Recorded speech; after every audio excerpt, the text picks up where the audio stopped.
Estados Unidos terminó creciendo este año bastante más de lo previsto y parece que tanto los analistas internacionales como los mercados financieros fueron abandonando la idea de una recesión inminente allí en Norteamérica. En cambio, en Europa, la realidad económica en lo que va de 2023 fue muy diferente. El Producto Bruto Interno Agregado del bloque no mostró crecimiento alguno, el consumo cayó en varios países y allí sí crece en probabilidad un escenario de recesión. ¿Qué está pasando en Europa? El freno es muy extendido entre los países. ¿Qué perspectivas hay para el año próximo? Vamos a examinarlo. Estamos con Matías Consolandich de la consultora Exante. Matías, buen día. Gracias por acompañarnos. Buen día, Emiliano. ¿Cómo estás? Muy bien. Veamos. Europa se vio más golpeada por la guerra en Ucrania que Estados Unidos. En buena medida por el factor crítico ese, ¿no? La dependencia energética que tenía con Rusia. Es ahí que está la causa de lo que vamos a analizar hoy. ¿Eso explicó el rezago en términos de crecimiento, la diferencia entre Europa y Estados Unidos? Bueno, ahí hay una parte importante de la explicación, sí. Probablemente no toda, pero sin duda importante. Con la guerra en Ucrania tuvimos un shock inflacionario que fue muy importante en todo el mundo, pero en Europa fue más intenso y, como decías recién, Emiliano, eso fue por la dependencia que tenía la matriz energética europea a la energía que venía desde Rusia, ¿no? Los precios de abastecimiento de energía subieron mucho en todos lados, pero fue particularmente fuerte lo que ocurrió en Europa. Eso empujó a la inflación, que después tendió a arraigarse. La inflación de la eurozona tuvo un pico de casi 11% en octubre del año pasado. Desde ahí viene bajando, pero en agosto todavía estaba en 5,3%, que es un número muy arriba de lo que es el objetivo de 2% que tiene el Banco Central. Y cuando miramos a la inflación subyacente, es decir, sacando de la medición lo que es la evolución de los precios de la energía y de los alimentos, se encuentra más o menos en el mismo lugar. Entonces, seguimos con inflaciones que son relativamente altas para Europa. En ese sentido, Matías, ¿se podría decir que el Banco Central Europeo está más lejos que la Reserva Federal o que otros bancos centrales de terminar su trabajo en materia de combate a la inflación? Bueno, digamos que ninguno tiene todavía el partido ganado, pero esa realidad de inflación más alta es la que explica por qué el Banco Central, digamos, volvió a subir las tasas de interés este mes, las llevó al nivel más alto desde que se creó el euro y contrastó con lo que hicieron otros bancos centrales como la Reserva Federal o como el Banco de Inglaterra. Esta suba de tasas encarece el crédito, desincentiva el consumo, desincentiva la inversión, y eso nos dejó un panorama de crecimiento en los últimos meses que fue realmente pobre. Entonces el Banco Central ahora tiene una disyuntiva importante, que es entre si es necesario seguir subiendo las tasas de interés y inducir una recesión de la actividad económica para terminar, digamos, de dominar a la inflación, o si con el nivel actual de tasas ya es suficiente como para que esa inflación siga bajando.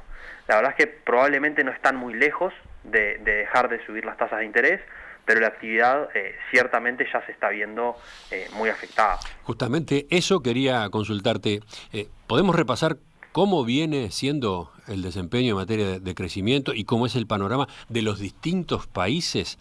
Al comienzo yo decía que los resultados han sido bastante decepcionantes. Sí, tú mencionabas que el PIB de la eurozona prácticamente no creció este año.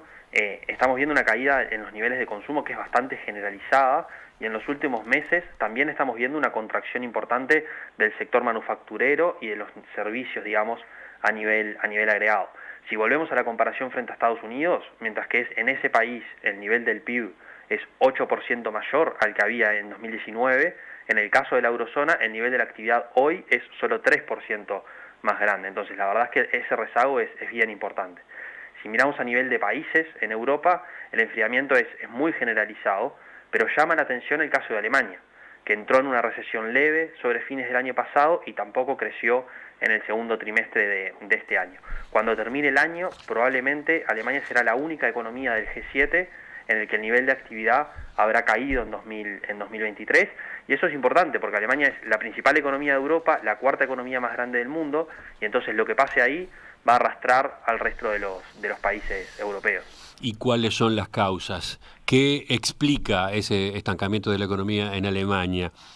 ¿Es por lo que veníamos hablando de las subas de tasas de interés? Bueno, esa es sin duda parte de la explicación, que afectó al mercado interno, el encarecimiento del crédito, decíamos, la inflación redujo el poder adquisitivo de los hogares, redujo los niveles de consumo, pero también se combinaron otros factores. Alemania tiene un sector industrial y un sector automotor que pesa mucho en la economía, y esos sectores son muy intensivos en el uso de la energía.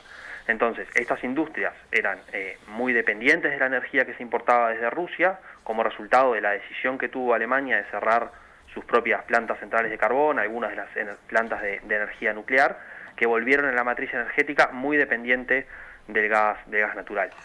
Para tener una idea, antes de la guerra en Ucrania, más de la mitad del gas de Alemania venía desde Rusia.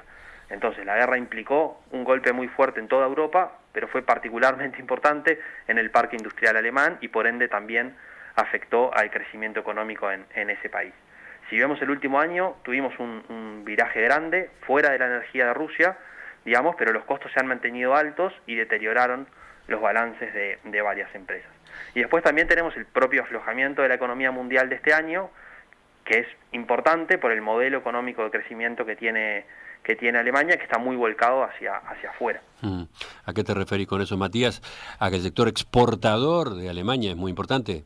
Exacto, sí. Alemania es el tercer exportador más grande del mundo, una menor demanda global como la que vimos este año, en un mundo que no crece mucho por la suba de tasas y por el debilitamiento de China, que conversamos otras veces con ustedes en el programa, supone otro golpe importante en la actividad económica de ese país. Las exportaciones de Alemania representan más de la mitad del PIB total. Cuando salimos de la pandemia en 2021, Alemania tenía un superávit de cuenta corriente que era 5,3 puntos del PIB. El año pasado ese superávit se redujo a 2,1% del PIB y este año se estima que sea aún menor. Entonces, en definitiva, Emiliano, es un panorama que es bastante complicado el que estamos viendo en Alemania y que difícilmente se revierta en los próximos meses. Pero más allá de lo coyuntural, también hay elementos más estructurales, digamos, que ponen dudas sobre la dinámica de crecimiento de más largo plazo. Me imagino que estás aludiendo, por ejemplo, a lo que señalaba la revista The Economist en su portada el mes pasado. Catalogaba a Alemania como la enferma de Europa y señalaba que necesitaba cambiar de rumbo para evitar convertirse en un rezagado en términos de crecimiento frente al resto de Occidente. ¿Por qué también hay preocupación con ese crecimiento de más largo plazo?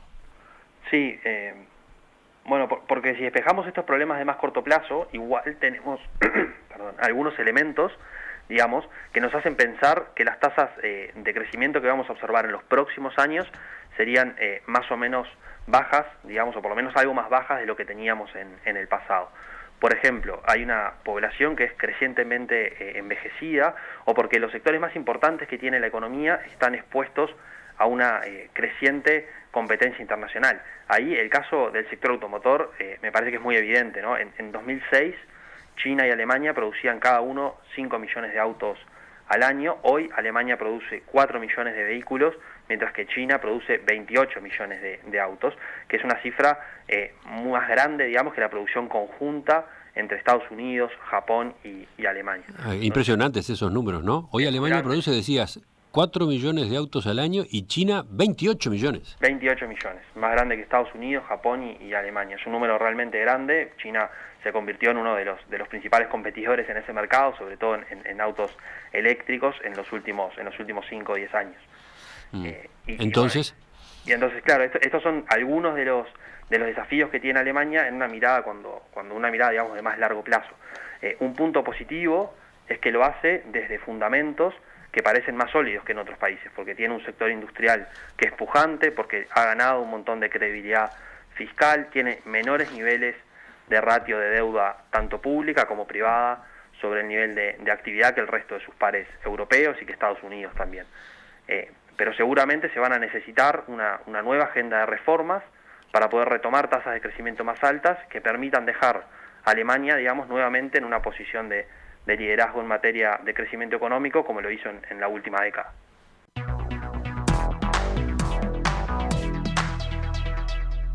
La economía europea perdió fuerza. Alemania inducirá una recesión en el resto del bloque. Bueno, esos eran los puntos que abordábamos hoy en el análisis económico. Estábamos con Matías Consolandich de Exante. Matías, gracias. Nos reencontramos con ustedes en los próximos días con otros temas. Gracias a ustedes, Emiliano. Que tengan buen día.